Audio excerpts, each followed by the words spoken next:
Hey guys, welcome back to my channel. So today I am going to be sharing with you how I got my baby to sleep through the night at around 5-6 weeks.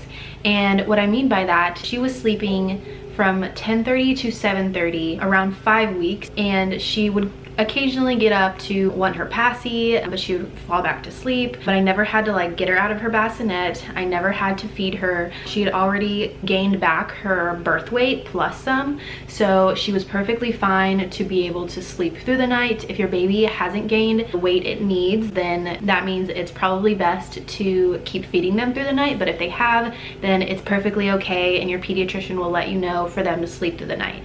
So by 5 weeks, she was sleeping 8 hours, and then by like 7-8 weeks, she was sleeping from 8:30 to 7:30. So now she sleeps about 12 hours and she takes really good naps. So I'm gonna be talking about all of that, and I'm gonna occasionally look over to make sure she's okay because she's on her little baby monitor. But I've kind of been postponing this video because I wanted to make sure I was like put together, like had a nice t-shirt on, put my makeup on, did my hair, all the things. And by that time, I usually couldn't, like my husband was home or something was going on with her, or I wanted to like play with her, just all these things. I actually realized today, like no one's coming to this video to see a put together mom. Like we all are going through different things as moms, like different learning stages, and having to entertain your baby all day, clean your house, and like all of these things. So I was like, I'm just gonna come to you as I am, unput together. You can see my bald spots, and also share with you that no matter what your baby is going through right now, if your baby isn't sleeping, if your baby hates tummy time, if milestones aren't being met, like whatever the case may be, you are doing amazing as a mom, and every baby is different. I'm going to share with you the things that I did to help her sleep, but it may not work for your baby, and something that doesn't work for her could work for you. So it's just my tips giving to you. I'm not an expert. This is my first baby, but these things helped me, and I did tons of research to figure these things out.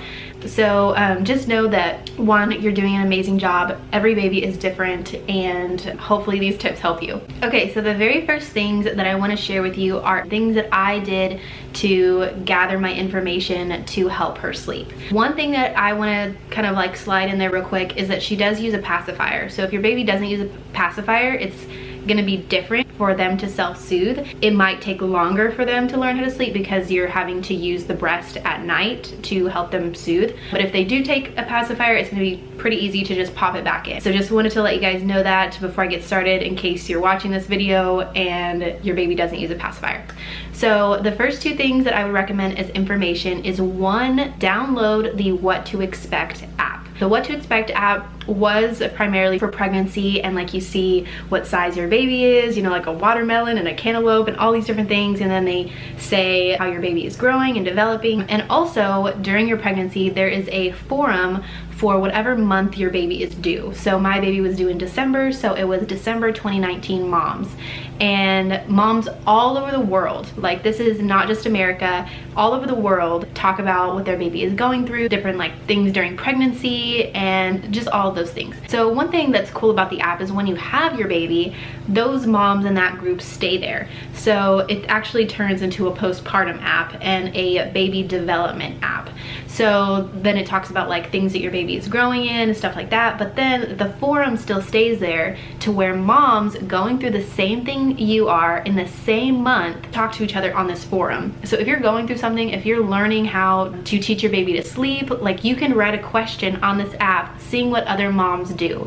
And that has been the most helpful thing for me, because I'm not really someone who asks questions. I'm more just like a reader of like on the outside, like what are other moms doing. But if you're struggling with something, go on that app, ask a question, and it will just like change your entire parent life, because other moms all around the world are doing the exact same thing you're doing. The second thing that I would recommend is taking care of babies. I follow her on Instagram, and I've never bought her class, and if you're really struggling with putting your baby to sleep, it might be something to look into. But her Instagram is super resourceful, like super resourceful, and she has highlights for things. She talks about things that I'm going to talk about, and just would like 10/10 recommend on Instagram. Or if you don't have an Instagram, she also has a Facebook, so would just really encourage you to do that. One thing that I wouldn't recommend Samuel just up. Okay, never mind. One thing that I wouldn't recommend, and some people have, and if it's your like forte thing you want to do, like go ahead, but I wouldn't recommend books. I am a person that unless I really love a book, I won't recommend it, because when it comes to information, especially information about your baby's sleep, like so many people have so many different opinions, and if you buy a book, you're gonna get one person's opinion unless multiple people collaborated. If you research on blogs and you look at different resources on the internet, I personally think that's more helpful than just buying a book or buying multiple books, having to read through all of them and then testing them out. I would much rather look on the internet, see what other people are doing, incorporate it, try different things at different times, and seeing what works for my baby. Because again, every baby is different. One person's resource is not going to be fit for every single person. So just wouldn't recommend books. However, I recommend the app, and I recommend for sure Instagram, taking care of babies. Okay, so the very first thing that we did was we unintentionally put her on a schedule. And babies have to eat every 2 to 3 hours, and so you're kind of unintentionally putting them on a schedule by saying every 2 to 3 hours, feeding them, and then they sleep and all these things. Well, my family was here while she was born, and my family, in my house, there was about 10 people just in our house. So it was loud during the day, TV was on, and just all these things. So she would eat, and then people would want to hold her, and we'd be passing her around, and so she automatically got the eat, play, sleep routine. So eat, play, sleep is basically you want to teach your baby to not fall asleep while they're eating, because then you're making them associate sleep with the breast, and that can be a bad habit. Not to say like at the very first like month or 2 of their life, that's perfectly normal, perfectly okay, but we unintentionally did the eat, play, sleep by me feeding her and then passing her off to someone who wanted to hold her, and so she was kind of awake, and she would fall asleep within probably 5 minutes because she's a newborn, but she would still associate like feed, pass off, experience someone else, and then fall asleep in their arms or my arms. So I would recommend, like, if that's possible for you, keeping them up a little bit, like 5 minutes after they eat, or you know, trying to tickling their toes, or I would play with her hair or tickle her neck if she would fall asleep while eating. Just kind of keeping them awake on the breast, not letting them sleep or snack eating, because Eva, my daughter, she has never ever cluster fed or whatever the other one is. I think there's another one, but because I've always created a schedule for her, and I've always made it known, like, this is when you eat, this is when you play, this is when you sleep. And again, that sounds like very strict, but I've always been flexible with her. If she wants to eat 2 hours later instead of 3, that's fine. And even when she was like a very newborn, I would feed her, and if she would cry and it was none of the other things that were wrong, I would feed her again. But she's never been like a routine cluster feeder. From when she was born, we unintentionally created the eat, play, sleep schedule. So creating that, again, like I said, not maybe in the beginning, but kind of like slowly incorporating that is going to be helpful for them to know a routine in their life. One other thing that I wanted to mention is with the kind of cluster feeding is make sure you 100% know that they are hungry and that it's not something else. Because when me and my husband came home from the doctor the second day she was born, she was crying the entire night, and I couldn't figure out why.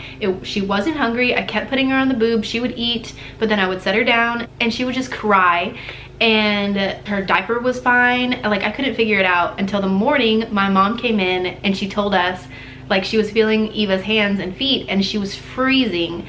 And I didn't even realize babies get colds and they have a different temperature than us. And so I had to research that 70 degrees is usually what a baby like wants. So there was a cold. There was also, she randomly wanted to be swaddled sometimes. Even if she was in your arms, she wanted to feel tighter. And then other times, you know, she was tired, or we just changed her diaper, but she peed again, and so we needed to change it again. So there were different things, like, because I always heard of if she's fed, her diaper's changed, and she's not tired, then she's fine. Like, I always thought it was just those 3 things, but there's like so many more than that. There's even overtired. They could be overtired. And so I just had to learn that. So I'm really thankful for my mom and my family here, because I would have been like, what? She's crying, she's fed, she's changed, she's not tired. Like, what's wrong? But there's other things apparently, like cold and wanting to be swaddled, and probably a million other that they want. So make sure you know that they're hungry instead of something else, because then that can create a bad habit of, when I cry, mom will put me on her boob, and then that becomes comfort and not just wanting it to eat. And of course, like, I say that very lightheartedly, because I would keep my baby, I love breastfeeding, I would keep her on this forever, but sometimes you gotta get stuff done, and they can't see this as a comfort and not a food. So hopefully that made sense. Okay, so I kind of wanted to add to that, because I'm kind of like looking at my notes right now. It's okay to have a flexible schedule. I love taking care of babies, because she always talks about, like, flexible schedule does not need to be rigid at all. Like I said, sometimes she feeds 2 hours, sometimes she feeds 3 hours when she was a newborn. Now she feeds 3 hours, sometimes it's 3.5, sometimes it's 4. It really depends on when she wakes up. I keep her up for 2 hours, and then if she sleeps for 2 hours, which she does in the morning, it's usually 4 hours. If I keep her up for 2 hours, but she sleeps for only an hour, that's 3. So it really just depends. I feed her right after I wake her up, so I can have her on like a good, once you wake up, you eat, and then we play, and then we sleep. But it's very flexible, so just whatever works for you, but having it flexible is gonna be really helpful, so you don't have to like stress out about, oh my gosh, they are only sleeping this time, and they're only sleeping for this much, and only want to play this much, and today she only played an hour and a half. So it just depends. Just make your flexible schedule. As long as they have a schedule, they're going to be able to associate, this is what I do, and then this is what I do, and then this is what I do. The next thing we unintentionally did is we created a night routine and a morning routine. And again, I had no idea that I was doing this, but babies are very keen to understanding the differences if you make a difference to it, even if it's the smallest difference. So like I said, my family was here, and during the day, very loud, sun was out, there was tons of noise, and even when she would take naps, very loud, tons of noise. Light was kind of shiny. We would try to make it dark, we would turn off lights, but there were still lights on, TV was on, and she quickly, I think, learned the difference between night and day. When my family left, I kind of did the same thing. I didn't swaddle her for her daytime naps. I put her in her DockATot, and she would just keep her hands like this. She never touched her face, but when she got a little bit older, I think around like 8 weeks, she would start touching her face, and so I ended up putting mittens on her, but whatever works for you. But I wouldn't swaddle her, and I would only let her sleep in her DockATot or in something else. I think it was, or in my arms during the daytime. She would not sleep in her bassinet unless it was nighttime. So differentiating where they sleep day and night, I think, is super helpful, or was helpful for us, I think. Again, my daughter could also just be a really great sleeper, and I think she is. She's very adaptable, but these are the things that we did that I think could help. And also morning and night routine. So every morning we would wake up, I would turn the lights on, I would say good morning to her, I would read her a book, we would do a devotional, I would do tummy time with her. I have a 24 hours with my baby that I'll link so you guys can see, but I would make it known that this was like morning, this was playtime, like let's wake up. And then during nighttime, we would change her, we would change her clothes, put her in pajamas. We would only bathe her every 3 days. Sometimes we would put lotion on her, and then we would rock her and then put her in her bassinet, and that was basically her night routine. We didn't do anything like over the top or anything. We just made sure to change her outfit so she knew that this was our night clothes, and now we're gonna go in a bassinet, which she only slept in during nighttime.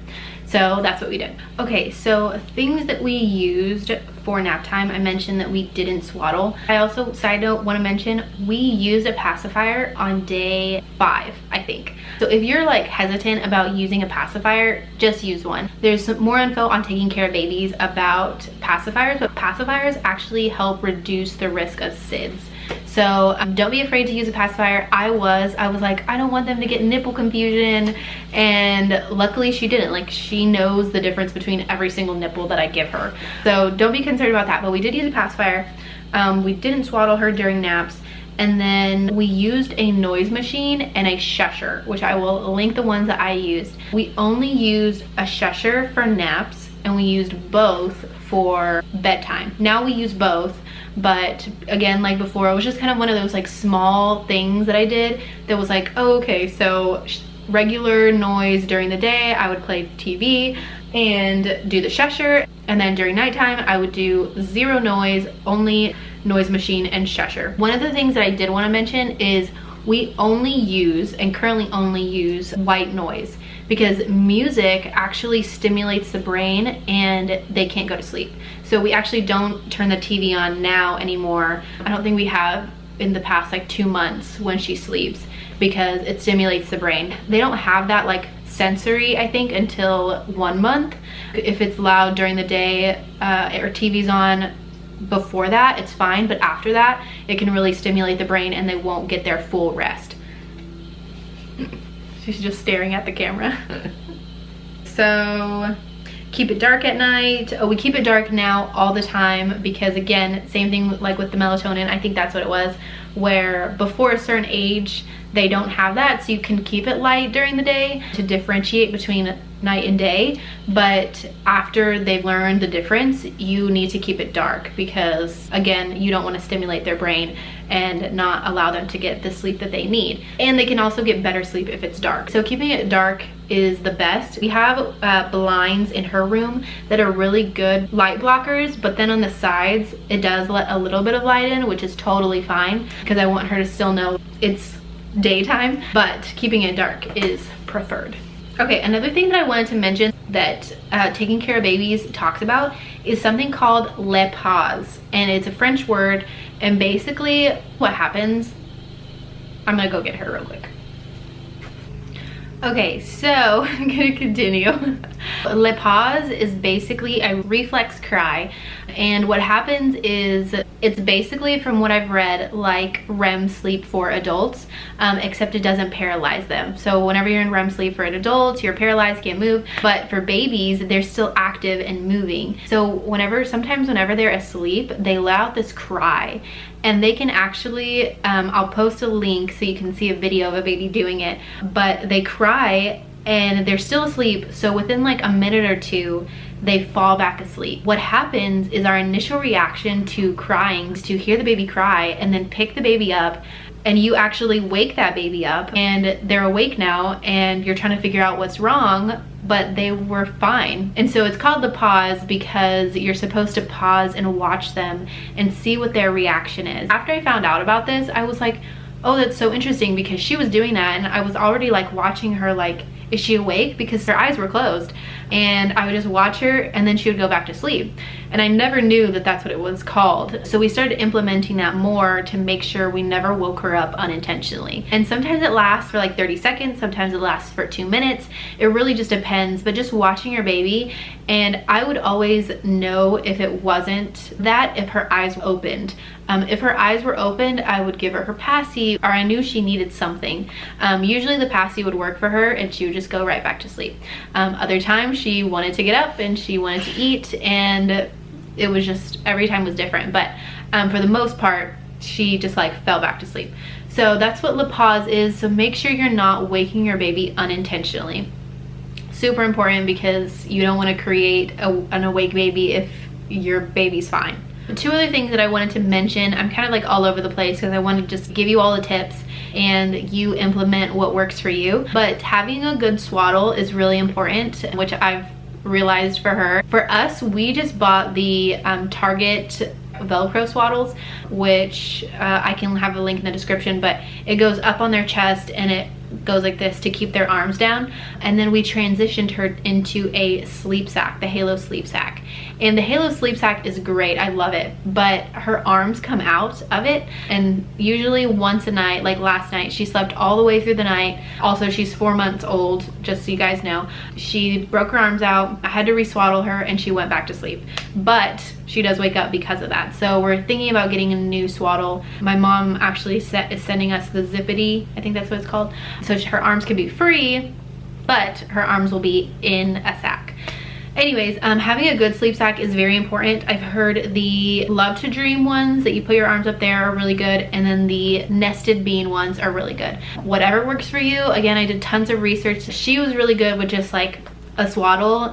She didn't really need something like super expensive, so just get whatever works for you. Again, second thing is make sure your baby is getting enough food during the day that they won't need food at night. If your baby is not getting enough food during the day, then they're gonna wake up during the night because they need the extra calories. You can never overfeed your baby during the day, but just having a every 3 hours feeding them should do the job. We fed her, like I said, every 2 to 3 hours when she was little, and I didn't even know about the Dream Feed until I looked it up, because we would put her to bed at 8:30 and she would almost always wake up at 10:30, and then she would sleep the rest of the night. This was at 5 or 6 weeks. So I was like, well, good, okay, I'll just feed her at 10:30, but I don't want to have to like stay up until 10:30 to feed her, and because I just wasn't even going to sleep. And so I figured this out like on week 6 or 7.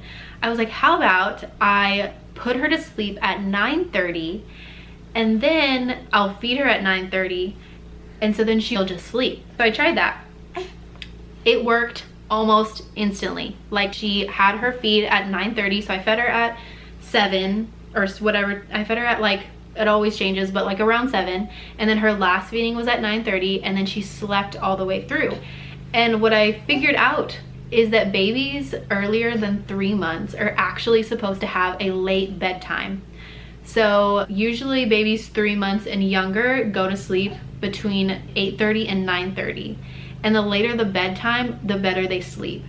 And I had no idea, and I told 2 people this, and both of those people, it worked for their baby and it helped their baby sleep longer. So if you're putting your baby at 7:30 and they keep waking up at like 10:30 or 11 or something like that, try putting them to bed a little bit later and see how that works. Because that's how I got rid of our Dream Feed, because I only dream feeded, I don't even know, for maybe a week or 2, and then randomly just put her to bed later, figured that out by myself, and then the Dream Feed was gone. So try that, see if that helps. She's also eating my hand. But giving them enough food during the day is definitely gonna help them be able to sleep the rest of the night. So the next thing that I wanna talk about is how I get her to sleep and how I helped her be able to self-soothe. So let me just say that if you are a new mom and your baby is younger than 5 weeks, don't expect to have your baby sleep through the night. For her to be able to sleep through the night at 8 hours at 5 weeks is very rare, but it can happen. That is a very hard suck, ma'am.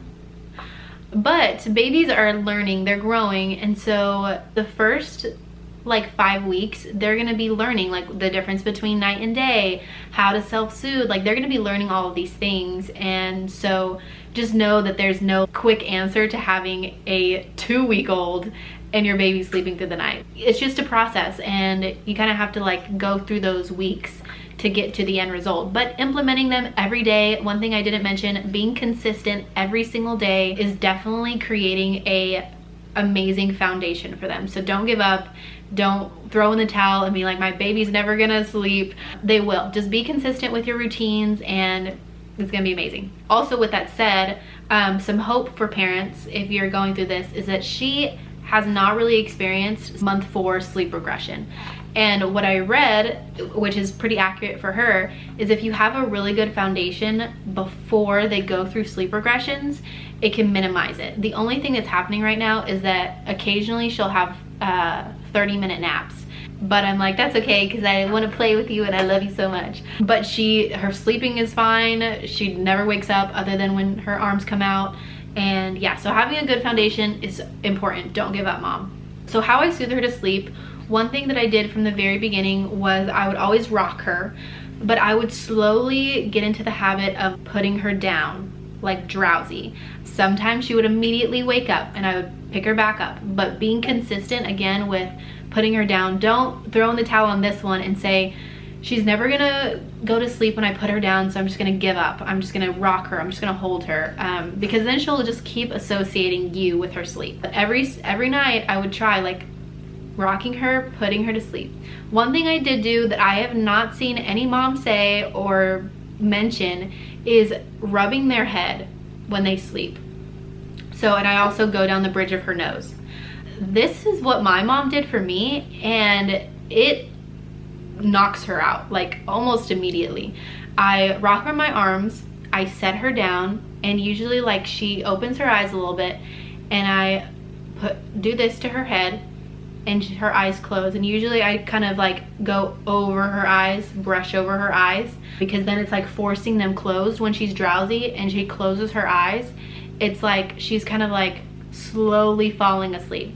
So I started doing that, and probably around the same time, like 5 or 6 weeks, she like slowly started falling to sleep with that.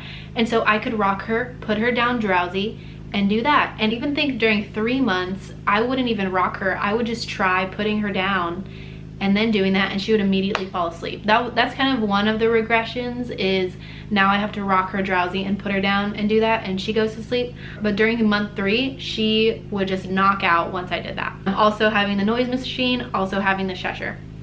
So trying that. With self-soothing, it's really just teaching them again to self-soothe. She has her passy, but when she's about to go to sleep, I pull her passy out, set it down. This is a taking care of babies tip, and she soothes herself to sleep. I still kind of do that a little bit, and then she falls asleep.